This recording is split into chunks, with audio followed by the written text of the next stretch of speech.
I would like to start off this presentation by apologizing for my voice. I'm recently getting over a sickness. Well, hello. I'm Tyler Claybaugh. But you know that, right? No? Well, okay. Let me tell you a little bit about myself. I was born right here in Mount Pleasant, Michigan on April 23rd, 2001. I grew up in the absolute middle of nowhere on a dirt road.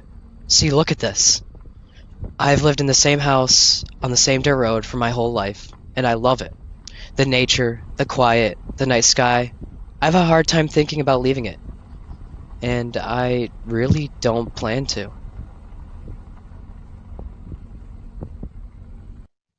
My family has always been a huge part of my life. My parents have always supported me in everything I attempt and pushed me to do even more.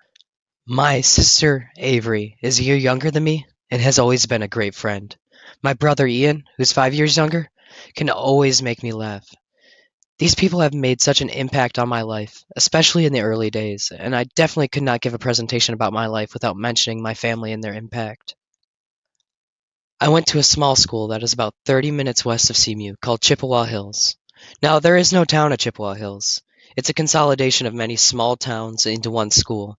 While that may sound like my class was somewhat big, it wasn't. I graduated with a class size of only 102 people. Not extremely tiny, but definitely not a big school at all. I started preschool at the ripe age of 4. There, I met my first friend I ever had. We met in a very usual way. I walked up to him and said, "Hi, I'm Tyler. Do you want to be my friend?" From that point, it was written in stone. We'd be friends forever. Except not. Every year of my elementary education, the ones I called my best friends would eventually move away. I was a little genius in elementary school. I didn't realize this until I was given back paperwork after my graduation, but I scored in the 99th percentile in every standardized test I took then. I remember never thinking about learning when I was younger. I just wanted to be reading the biggest book in the class and have the most AR points. Somehow that makes you a smarter kid, I guess. Elementary school ended for me in the fourth grade, and I had to move on to the fifth grade, the middle school. There are four different elementaries in the district, all of which combined into the middle school. I was put in a fifth, sixth grade split class. The students in this class were made up of the smartest of their grade. I didn't know anybody in this class, though. All of my friends from elementary were in other classrooms. I didn't really make lasting bonds with anybody in that class, and by the time sixth grade had arrived, my old friends were part of new groups. I didn't integrate with any group well, so instead I spent most of my time in middle school alone. In that fifth grade class, we were taught two grades of math. And if we got A's on both final exams, we then got to move on to be a grade ahead in math. Out of the 15 or so in that class, 5 moved on. I was one of those 5. In 6th grade, I took 7th grade math, and in 7th grade, I took algebra, and so on. This continued on into high school, as we were a grade a level or two ahead of our peers. Throughout middle school, I had received high marks in all of my classes, with one stupid B plus in science, but we won't talk about that. I excelled in all my classes, but there was one subject I truly loved: social studies. I loved every second in these classes, and it made everything else seem boring in comparison. Eventually, it was time for high school.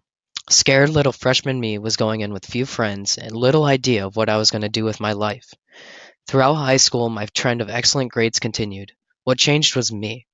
All of a sudden, I did tons of extracurricular activities: sports, band, FFA, NHS, and many others.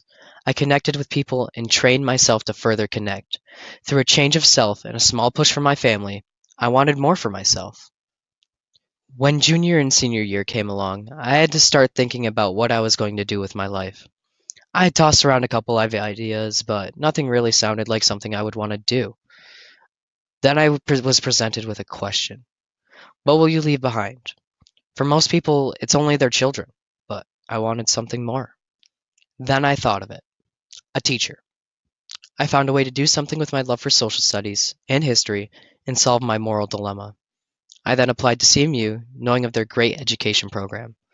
Later on, I competed for the Centralis Scholarship, with which I was awarded. At that point, I knew that without a doubt I was going to CMU. My family was fully behind me for the length of this journey so far, and my friends have pushed me to try new things.